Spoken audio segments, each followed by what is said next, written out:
Hi guys, Mike and Staci here. Staci, Mike, of course. Anyway, today we are going to go over, are you the most important in the room when buying a home, or who is the most important person in the room?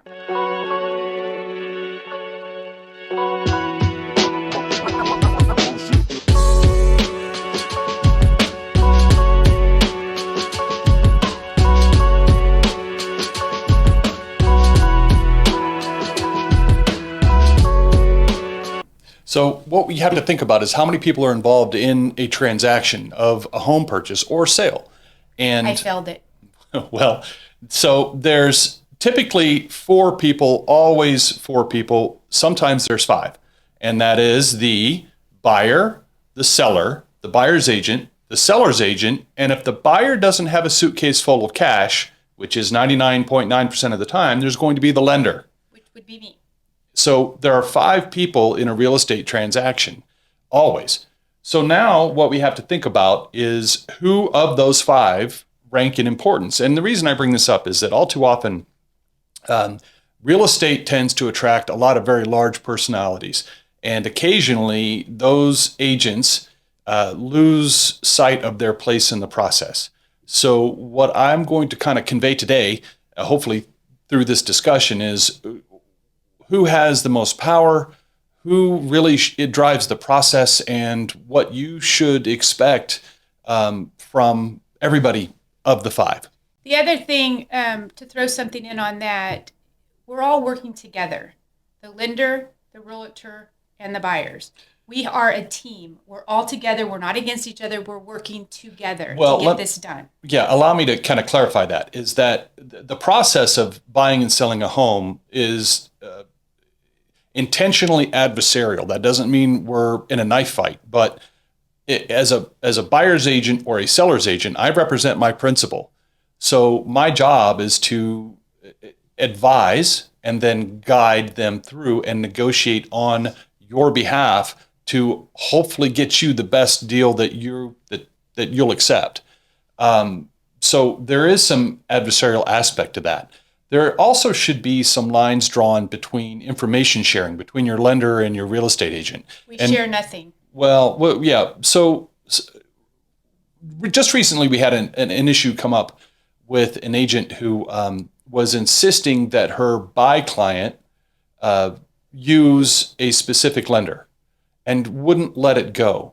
And I'm going to offer to you that our place in this process as agents, representing you, buyer or seller, is to provide some options. Certainly, nothing wrong with that, but then stop, because you as the principal, as the buyer or seller, make the decisions. And to continue to try to sell you on something is, in my opinion, it's outside of what we're supposed to be doing. We're supposed to be advising. We're supposed to be explaining. So on that note, one moment, please. Mm-hmm. On that note, just because, of course, we all like to work as a team, it's fantastic. But if a person comes to me and they have a realtor, I'm not going to step on that and try to get them to go with one of my preferred agents. You don't do business that way. You literally, the client is my client. Whoever that client wants to use, fantastic. If they want my recommendation, fantastic. If not, it's no big deal. Each person, we each have our own place, and we need to stay in that line. And stay in your lane. And the reason we're offering, the reason we're offering this up is that these things do happen, and they happen probably far more often than we would like. So just understand is that the most powerful person in the room is the one with the money. Me. Or the buyer if they have cash. And the reason I say that is because listing agents and sellers often think they're the most powerful, but they forget what's called the economic principle of substitution, in that the buyer can buy something else. So nobody's obligated to buy the seller's home.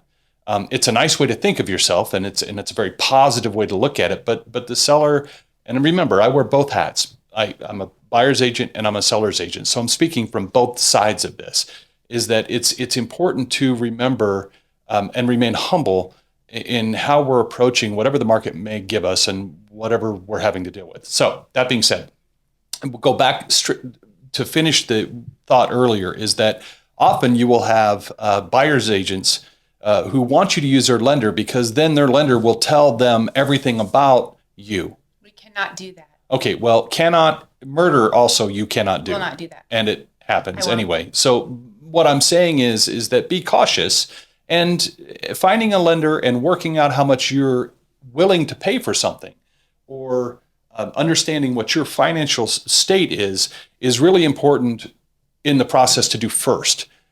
And then establishing a trust with the lender and tell them what your expectations are. Your expectations should not rather be for them to spill their guts to a real estate agent. The real estate agent, my part of the process, I don't need to know your debt to income ratio. Let me jump in as the lender or a lender.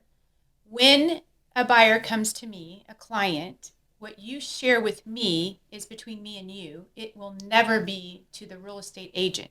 If you state in writing, please share this with an agent, right, absolutely 100%, I will, to a point. The thing is, there's too many times that even though you're with a group or you're as a team, you cannot share certain things.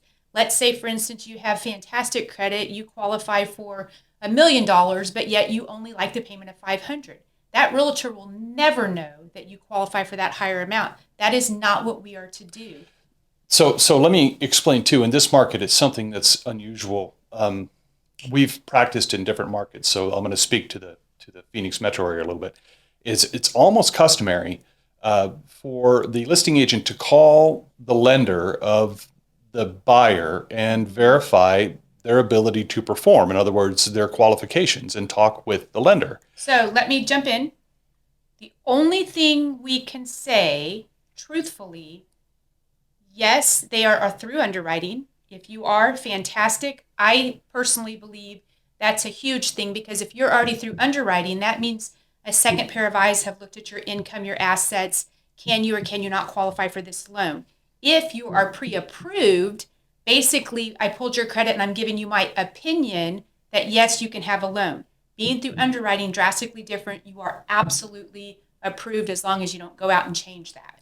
So that speaks to the process. I guess where I was going with this is that I've watched lenders promote themselves saying, well, if the listing agent calls me on behalf, of the financing of the buyer, I'll absolutely just tell them that you can pay more.